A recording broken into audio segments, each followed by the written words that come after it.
Ang kautusan tungkol sa panata. Ika-30 kabanata.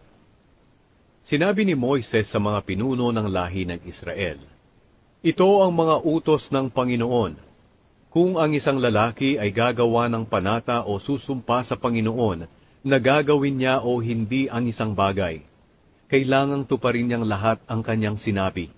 Kung ang isang dalaga na naninirahan pa sa bahay ng kanyang ama ay gumawa ng panata o nanumpa sa Panginoon na gagawin niya o hindi ang isang bagay, at nalaman ito ng kanyang ama pero hindi naman ito tumutol, kailangang tuparin niya ito.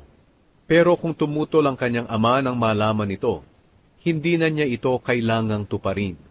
Patatawarin siya ng Panginoon dahil tumutol ang kanyang ama.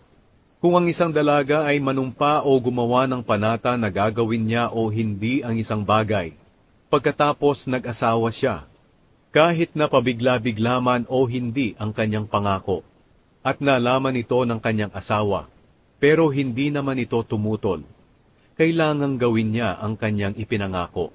Pero kung tumutol ang kanyang asawa nang malaman ito, hindi na niya ito kailangang tuparin, at wala na siyang pananagutan sa Panginoon.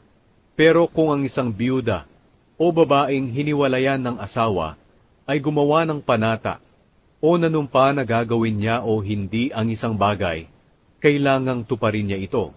At kung ang isang babaeng may asawa ay gumawa ng panata o nanumpa na gagawin niya o hindi ang isang bagay, at nalaman ito ng kanyang asawa, pero tumahimik lang ito at hindi tumutol, kailangang tuparin niya ito. Pero kung tumutol ang kanyang asawa nang malaman ito, hindi na niya ito kailangang tuparin.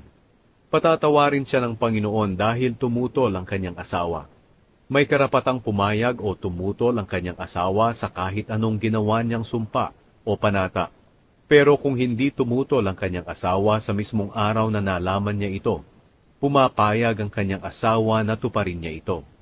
Pero kung pinalipas pa ng kanyang asawa ang ilang araw bago pa tumutol, ang kanyang asawa ang parurusahan sa kanyang kasalanan. Iyon ang mga kautusan na ibinigay ng Panginoon kay Moises, tungkol sa lalaki at sa kanyang asawa, at tungkol sa ama at sa kanyang anak na dalagitang nakatira sa kanyang bahay.